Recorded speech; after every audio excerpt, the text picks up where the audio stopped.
The backpack stood on the path, as if someone had deliberately placed it under a tree, and a step ahead was a phone with a broken screen. In the darkness, the screen blinked with the last message of a missed call. There were no signs of a struggle, no prints in the soil, not even crumpled grass around. So began one of the strangest disappearance stories in the Oregon mountains. 17-year-old Kayla Meyer had gone hiking that morning on a familiar route. It was a Saturday, and hundreds of people were out for short walks to breathe in the mountain air. For her, it was a routine, endurance training for school competitions.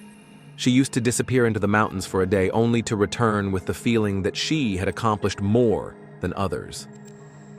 Her father accompanied her to the parking lot at the entrance to the forest. The surveillance camera shows her adjusting the strap of her backpack, smiling and nodding. "I'll be back in the evening," she said as she walked.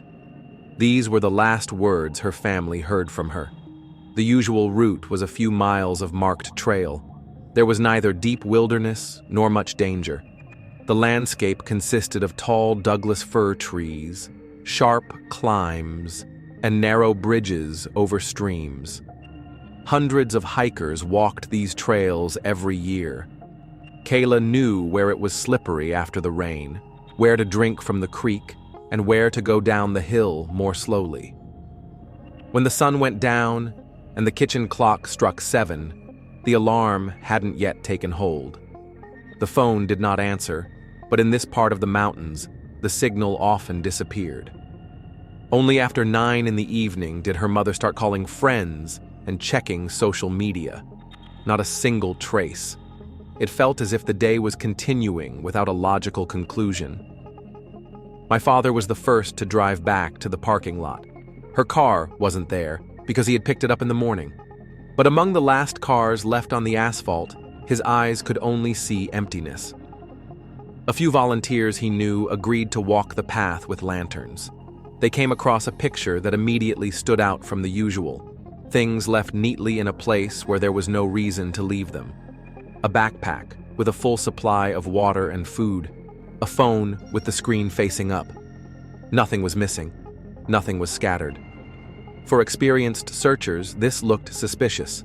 In real cases of disappearance, there is always chaos. Traces of a struggle, scattered things, at least some line of movement. Here, there was an order that was more frightening than disorder. In the first hours after the discovery, dozens of versions were developed.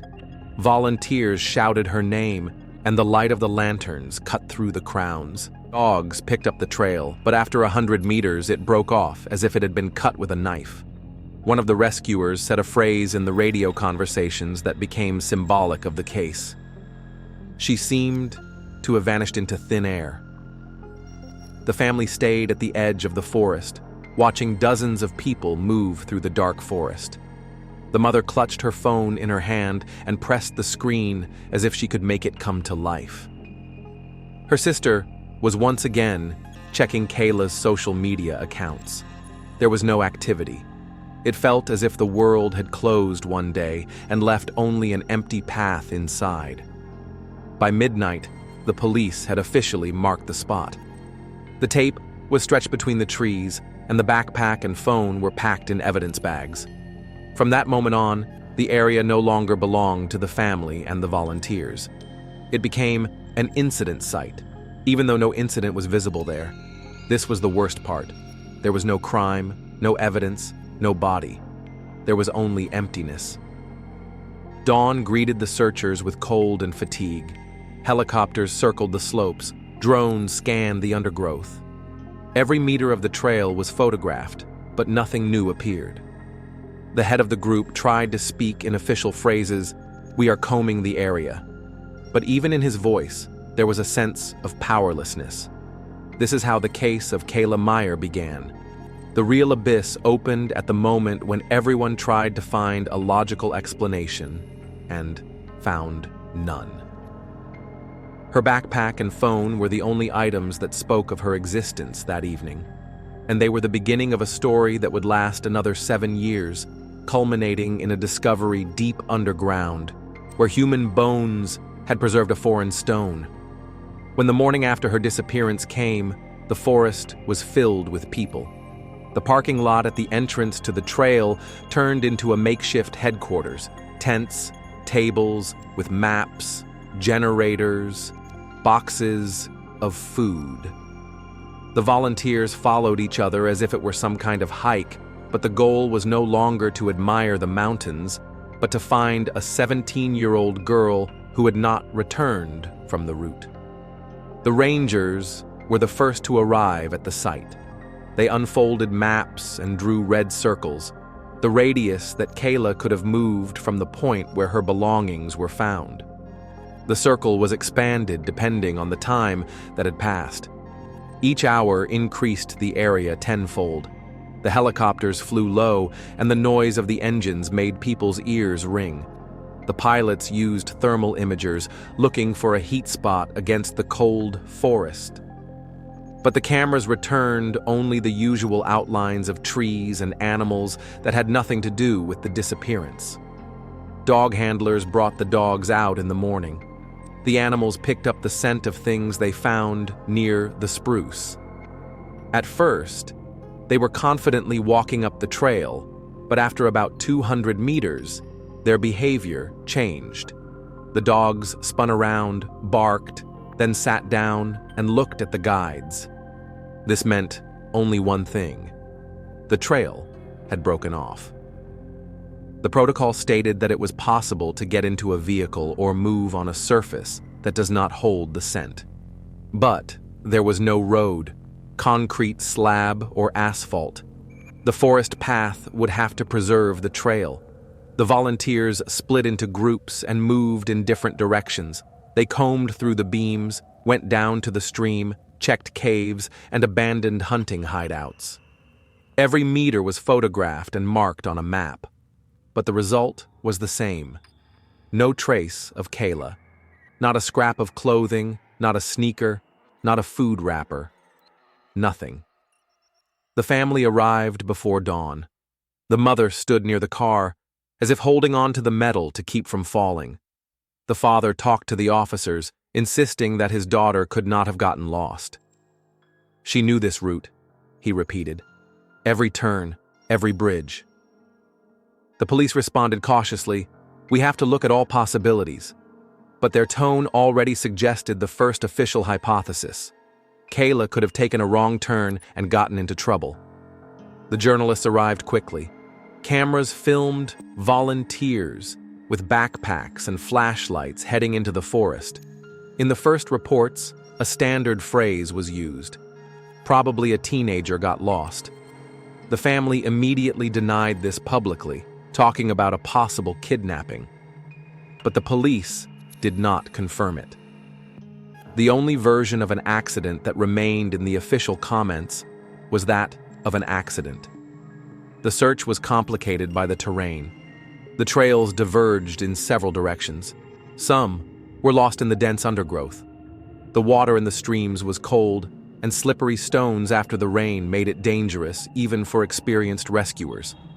Several times, we had to call for help for the volunteers themselves, who fell or got injured. Squares were marked on the map of the headquarters.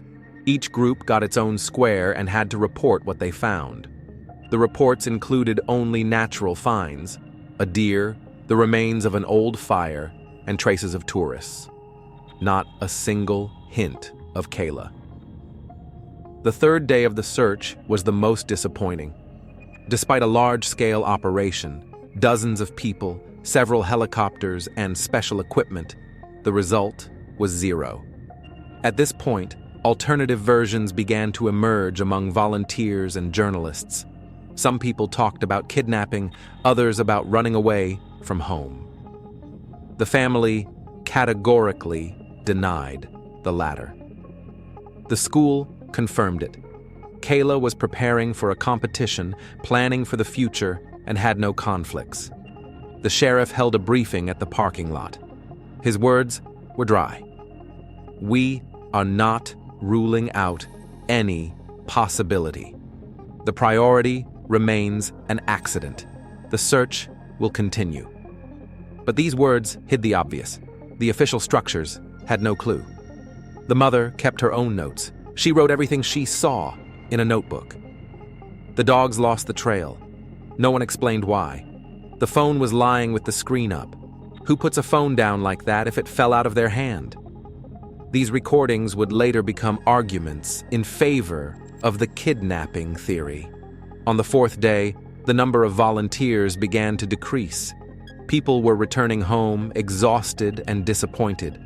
The family stayed behind, spending the nights in the parking lot, hoping that at least someone would find at least a piece of evidence. But the forest remained empty. The official version of "she got lost" was recorded in the documents. However, those who saw the place where the backpack and phone were left agreed. The scene looked too neat, as if someone had created it. And this is what gave rise to the first serious suspicions that the case was not a simple accident. That's how the first week of searching ended, without any results, but with the feeling that something more had happened in the forest than a girl getting lost. The family clung to this idea, even when official reports painted a different picture. Several weeks passed. Large search groups dispersed. Helicopters stopped circling the slopes. Dogs no longer went on the trail. The atmosphere near the trail where Kayla Meyer's belongings were found changed dramatically. Instead of dozens of people with maps and walkie-talkies, there were only random tourists who mostly did not even know that they were looking for the missing girl. For them, it was just an ordinary mountainous area. For the family, it was an emptiness that grew bigger every day. The county police prepared a report. It was dry and unemotional. The probable cause of the disappearance is an accident in the mountainous terrain with subsequent death. Two specific possibilities were mentioned: falling into a gorge or hypothermia after the girl got lost and could not find her way back. This document actually became the first official verdict, although Kayla's body was never found. At the briefing, the sheriff explained to journalists, "We have searched over 70 square miles. If she did stay in these woods, unfortunately, there was very little chance of survival after a few nights." He spoke confidently, but avoided details. When someone asked why they hadn't found any trace of her, no cloth, no shoe fragments, no fall marks, the sheriff just repeated himself. "The forest is unpredictable. It hides everything very quickly." For the public, this statement signaled that the case was effectively closed. Television stories disappeared from the evening news. Newspapers no longer printed photos of the smiling girl on the treadmill. New events, new tragedies replaced Kayla's story. Posters with the inscription, "Bring Kayla home," hung in the school for some time, but eventually they were taken down so as not to remind other students of the unresolved tragedy. The family did not accept the official version. The father walked the trails over and over again, trying to imagine where his daughter could have gone off the route. But he knew she could not have gotten lost. She was experienced. She had walked this road many times. She knew it better than most. She knew where to go, he repeated in every interview. It was not a place where you could just get lost. My mother lived with the constant feeling that someone was hiding the truth. She kept a notebook where she wrote down all the strange details. The phone was lying with the screen up, not down, as if it had been put there deliberately.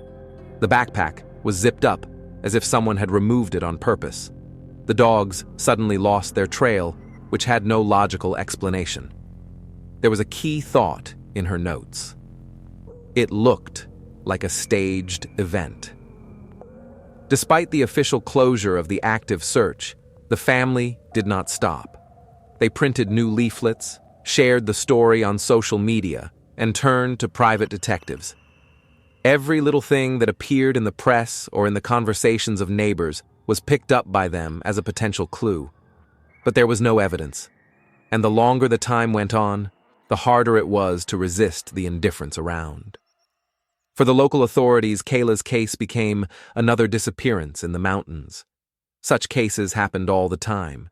People fell off cliffs, got lost during weather changes, and died of hypothermia. The police believed that the fact that the body was not found was not an exception. There are hundreds of crevices and caves in the Oregon mountains where anything can disappear.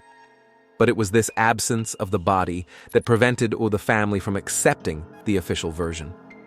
Over time, generalized statements began to appear in the press more and more often. A teenager who probably died in the mountains. The word probably turned a living person into a statistic. The story froze, without an ending, without answers, without evidence. For the public, it lost its relevance. But for the family, every day was a reminder that Kayla had simply been written off. Their belief was unchanged. She was not lost or killed by accident. Something else had happened to her. Something that the official version tried to keep quiet. 7 years have passed. During this time, the story of Kayla Meyer almost disappeared from the information space. In the newspapers, it turned into a few lines in the lists of unsolved disappearances, and in the police archives into a folder stamped "closed" due to lack of evidence. Despite the years, the family did not let go. The father continued to walk the same paths, as if trying to bring back the past, and the mother kept a notebook with notes in which she stubbornly reminded him, "There is no body, so the case cannot be closed." In the summer, when the heat was receding and the cave exploration season began, local caver Owen Lambert went to inspect an old underground cache. It was an abandoned mine that had long been used as a place for illegal overnight stays by tourists or hunters. The cache led into the depths of a hill littered with garbage and wood fragments. Owen noticed one section of the wall that looked unnaturally smooth. It was as if the stones had been fitted together. He ran his palm over it and felt the difference. The rest of the surface was covered with damp lichen, but this area was dry and fresh. It seemed to have been bricked up much later. Involving 2 colleagues, he began to carefully dismantle the stone barrier. The work lasted for several hours. The stones were pulled out one by one, and wooden wedges were placed. When a passage finally formed, heavy air hit. Behind the wall, a narrow cavity opened up, where the bones lay. At first glance, they were scattered randomly, but even a layman could recognize the human remains. A skull with a cracked temple, ribs and limb fragments. The worst thing was discovered when a vertebra was carefully lifted. An ancient stone arrowhead was stuck in it. It had cut through the bone and remained there like a conscious message. The police were called immediately. The area was cordoned off with tape, and forensic experts went underground. Each bone was photographed and packaged separately, as if they were fragile exhibits. The atmosphere in the cache was depressing. The lamps cast long shadows. The air was heavy, with a stench of dampness. The forensic experts confirmed the main thing. The bones belonged to a young woman estimated to be 17 to 18 years old. And the tip, according to the anthropologist's preliminary conclusion, was not a modern copy, but an authentic archaic tool made of flint, using an ancient technique. The news quickly hit the press. "Find in a cache, possibly the remains of the missing Kayla Meyer," read the headlines. For the public, the story came to life, but on a different scale. It was no longer a case of a girl who got lost. It became a murder case with traces of a gruesome ritual. The family went to the site, but they were not allowed to go underground. The father only saw bags of bones being taken out of a dark opening.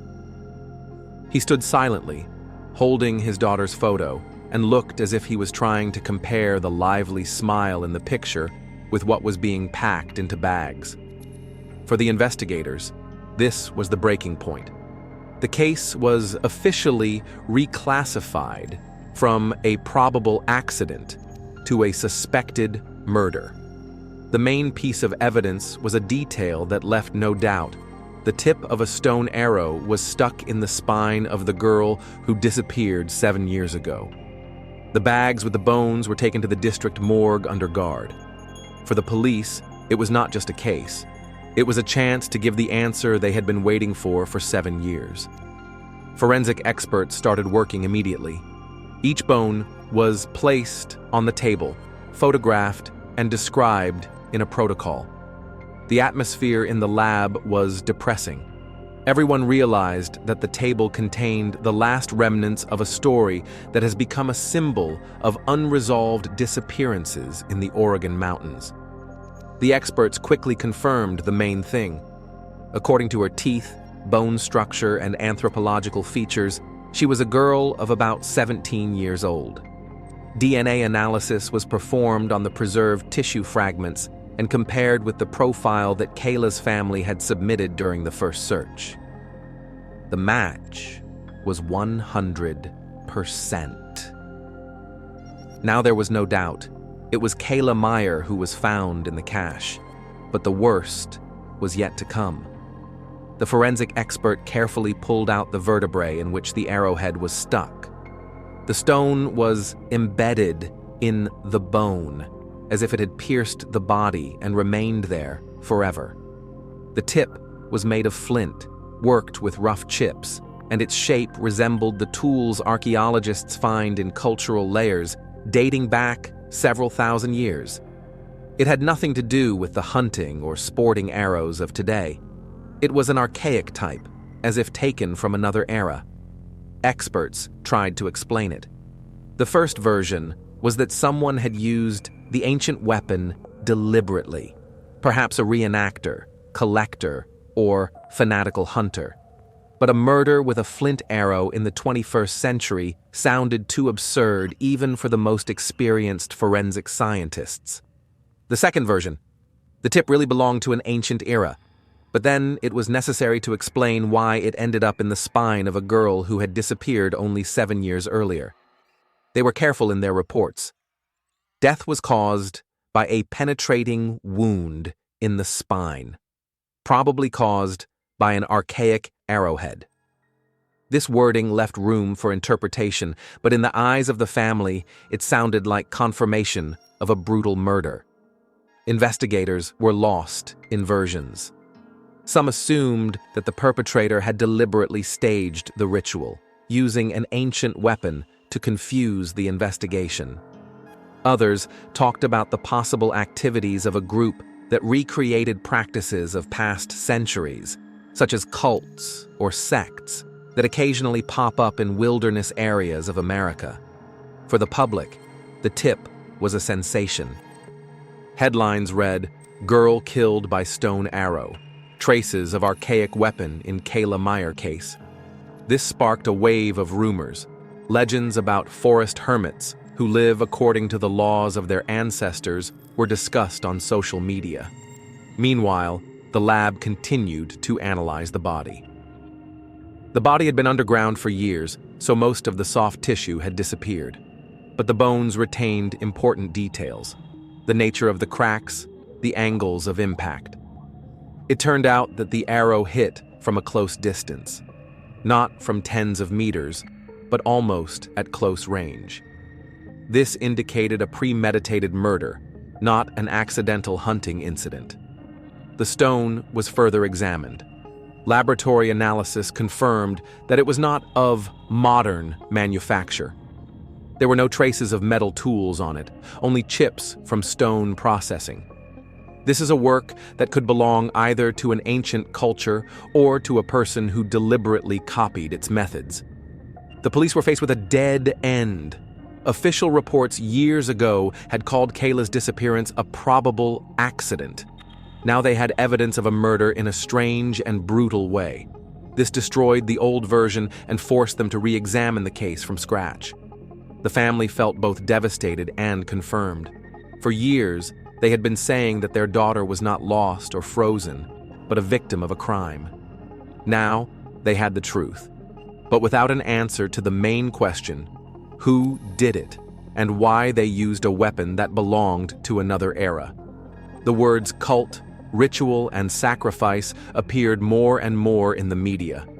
The police tried to avoid such wording, but they also recognized that the tip they found did not leave any simple explanations. That's how the examination ended, with confirmation that Kayla had been murdered.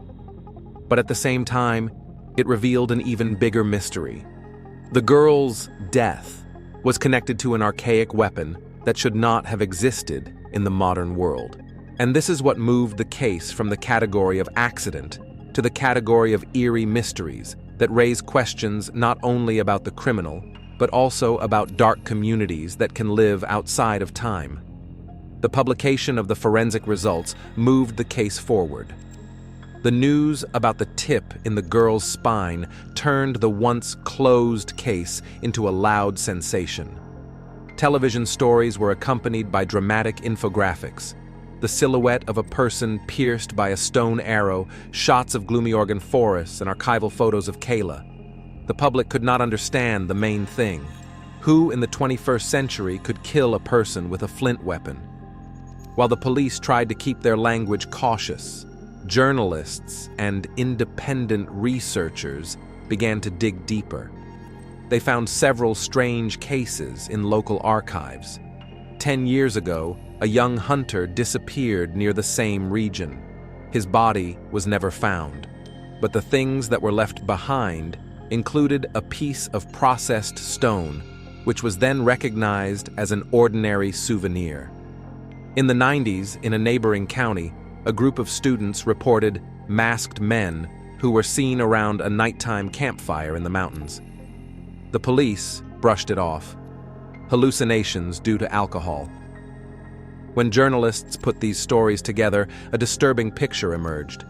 In Oregon, unexplained disappearances had been recorded for decades, and some of them had the same motives: archaic objects, rumors of night gatherings, strange chants in the woods. Enthusiastic researchers started talking about a neo-archaic cult. According to their version, it was a group of people who rejected modernity and tried to live according to imaginary ancestral laws. They imitated the rituals of indigenous tribes but distorted them in a cruel way. For them, stone weapons were a symbol of power and death. Eyewitness accounts began to appear in the newspapers. One man said that a few years ago, while hunting, he saw a fire on a remote ridge at night. He approached and heard rhythmic singing. Frightened, he ran away and never officially reported it.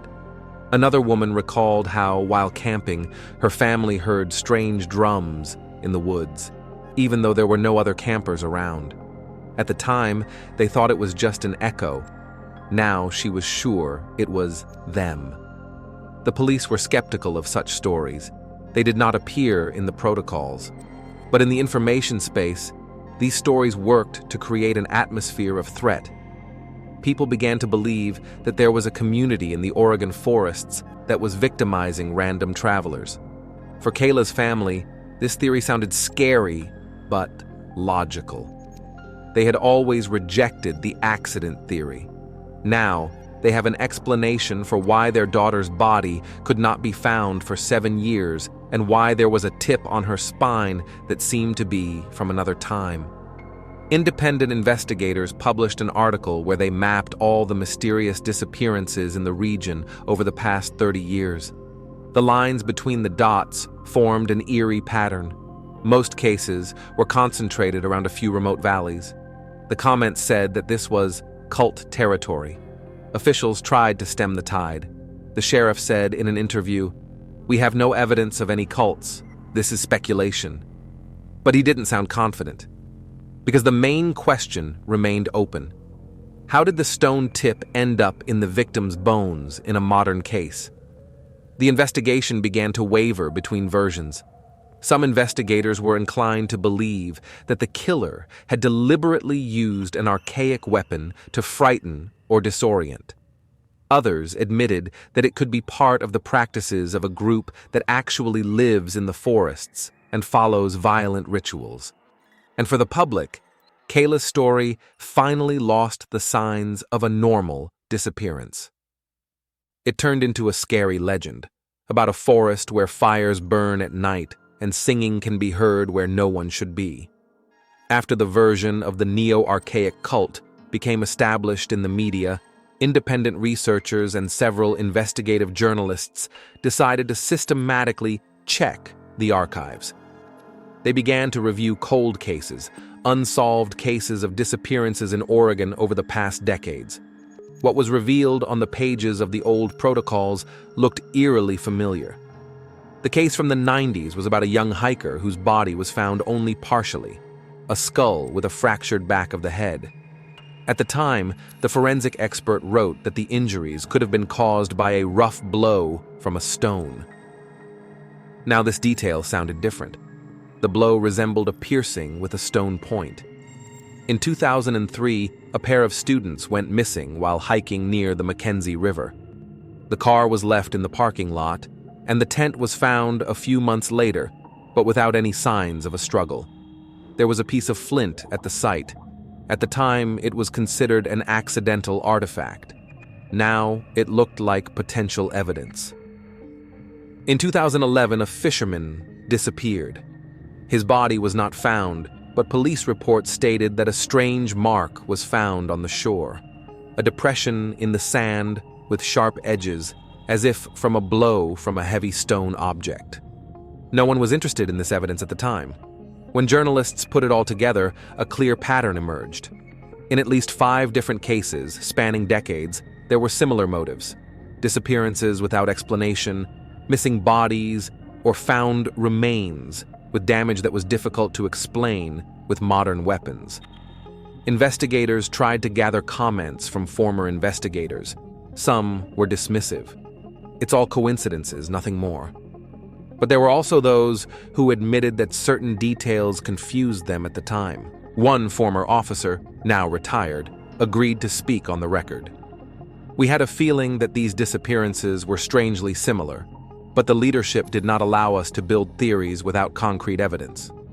The case of Kayla Meyer was made exceptional by only one detail: the tip in her spine, which no one could ignore. Thanks to this, other old cases began to be revisited. Anthropologists joined the analysis. They compared the stone fragments from different cases and found common features: the chipping technique, the angle of processing, and the shape of the point. It was not a mass production of souvenirs, but an individual handmade work made according to ancient methods. Someone in modern times was making weapons according to the principles of 1,000 years ago and using them on people. The police had to admit that this was no accident. The report that was released to the press contained the phrase, "There is a possible link between several unsolved cases in the region that need to be reanalyzed." In bureaucratic terms, this meant a lot. Kayla's family took the news as a confirmation of what they had felt all these years. Their daughter was not a victim of an incident, but of systemic violence. "This is not an isolated tragedy," the mother told reporters. "This is a chain, and we have to find out who is behind it." The public reacted with a wave of panic. Maps with disappearance points marked on them were shared on social media, and people wrote about the Oregon Red Zone, where it was dangerous to walk even during the day. Travel companies began to receive refusals from clients. For the first time, people in the area started talking about how the forest could hide not only the wildness of nature, but also human evil disguised as archaic rituals. The final conclusion has not yet been drawn, but the overall picture has already become clear. The disappearance of Kayla Meyer was not a unique case. It was just one episode in a long chain of mysterious tragedies where traces of primitive weapons appeared on the surface again and again. And it was this recurrence that convinced us that it was not an accident, but a clear system. After a series of publications about the possible chain of disappearances, investigative journalist Daniel Hunt decided to collect all the materials in a single package and hand them over to the police. He worked on the topic for almost a year. He met with the families of other victims, reviewed archival reports, and consulted with anthropologists.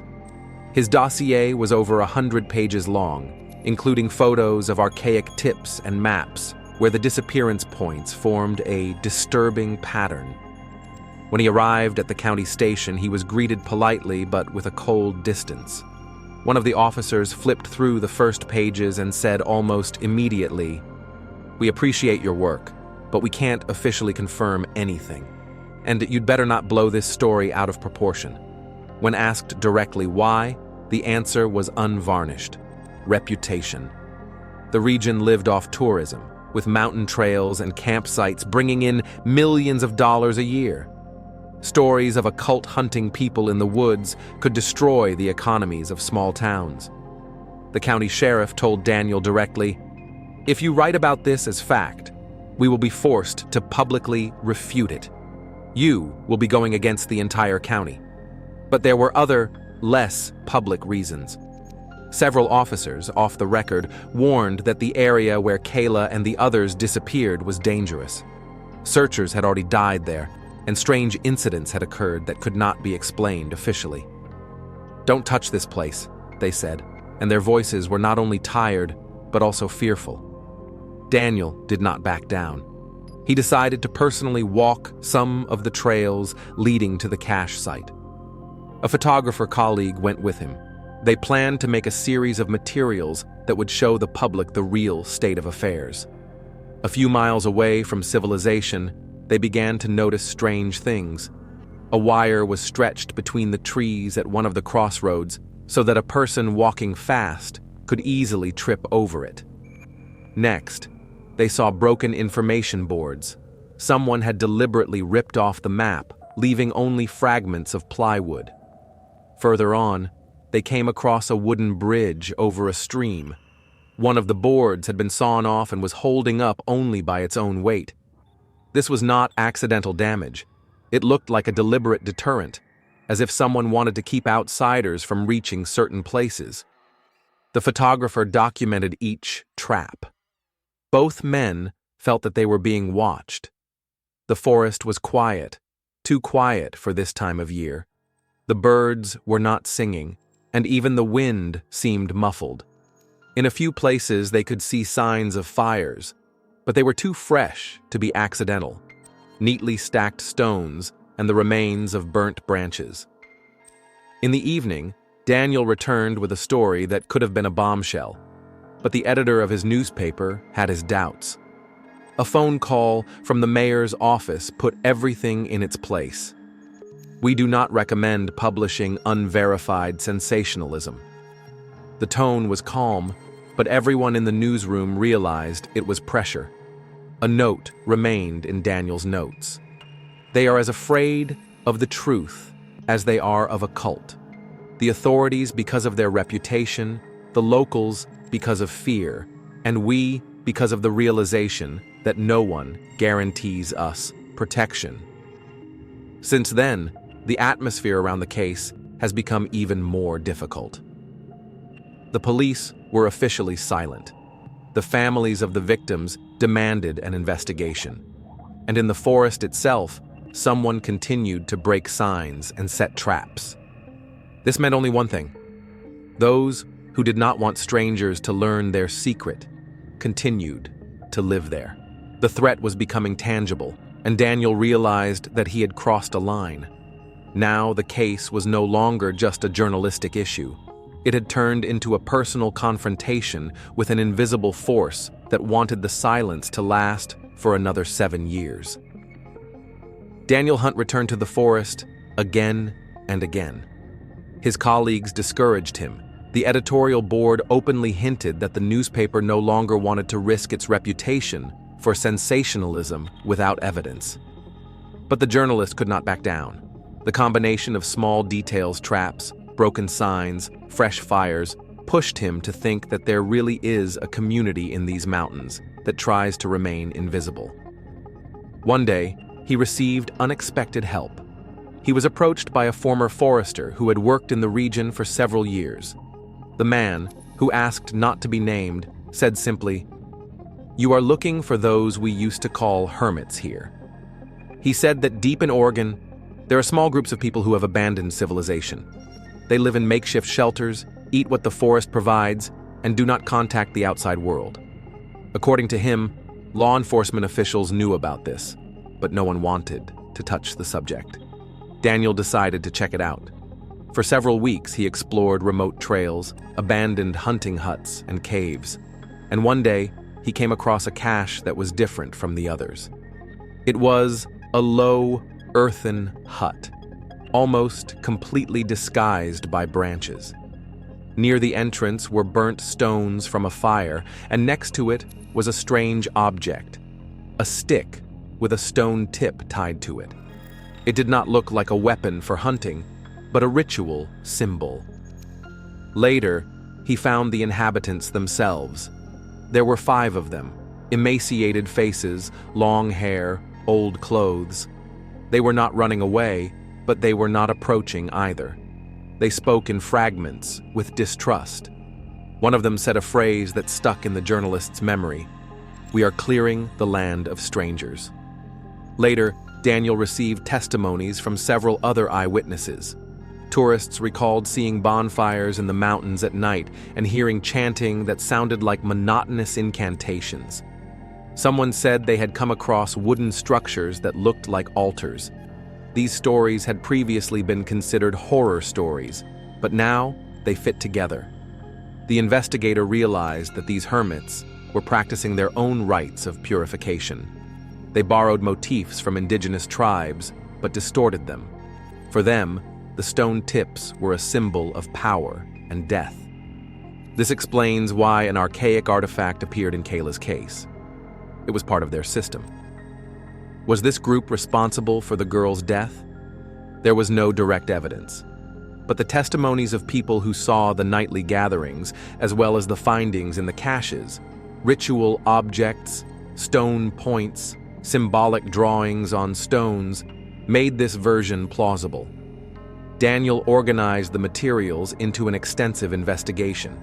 In the article, he wrote, "Deep in Oregon, there is a group that reenacts rituals of bygone eras and is likely connected to the disappearances of tourists."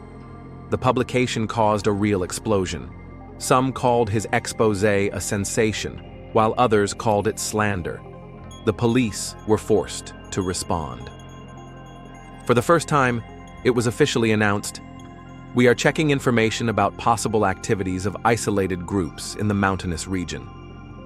For Kayla's family, it was a late confirmation, but still a confirmation. Their daughter was not just lost. Her death could have been the result of deliberate actions by those who call themselves cleaners. And for Daniel himself, the investigation became a dangerous point. He realized that he had crossed the line and could now become the next target, because those who had been living in the shadows for years were not going to allow their existence to come to light. Daniel Hunt's investigation forced the authorities to act. Public pressure became too much, and the police announced a large-scale raid in the mountains.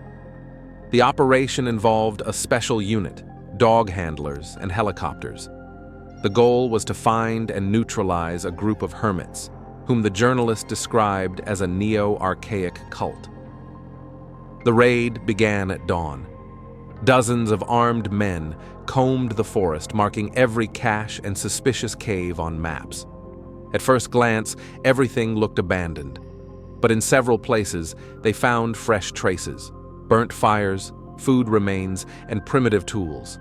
In 2 caves, they found drawings on the walls, schematic figures with bows and arrows drawn in charcoal. The most notorious find was several stone spikes, similar to the one removed from Kayla's spine. They were neatly stacked in a wooden box. Next to them were leather belts decorated with strange symbols. It looked like ritual equipment, but the main thing was different. The people were not found. From the traces, it was clear that someone had lived in these hiding places, de quite Ristanen. But just before the raid, the residents disappeared. It was as if they knew the police were coming. The official report later worded everything as cautiously as possible. Abandoned places of possible residence of unidentified persons were found. Objects that may be of a ritual or symbolic nature were found. No direct evidence of involvement in the murder of Kayla Meyer has been found. This was a de facto admission of failure. The public reacted explosively. Some believed that the police had destroyed the cult and were now simply hiding the details in order not to scare people. Others were convinced that the group had fled deep into the forests and continued to live there, waiting for new victims. Dozens of posts appeared on social media with new evidence of strange voices and fires. Kayla's family received official confirmation of their daughter's death, but it did not bring any relief. The father told reporters, "They gave us the body, but they didn't give us the truth." The mother refused to participate in press conferences. For her, the main question, who killed her daughter and why, remained unanswered. Daniel published his last article. In it, he wrote, "We found footprints, but we didn't find people. We have seen symbols, but we don't know who created them. Kayla's story is only part of a larger mystery that still lurks in the Oregon woods." For official authorities, the case was over. It was marked partially solved in the archives. For the community, a new wave of fear had just begun. Tourists avoided the region, and locals avoided talking about night fires. The atmosphere remained tense. Was the cult really destroyed, or had it dissolved into the shadows to return again? This is how the story of the disappearance of a 17-year-old girl, which began with a backpack and a phone on a trail, ended with a raid that proved nothing definitively. Instead of a full stop, there was only an open question, and the silence of the forest, which again swallowed up all the answers.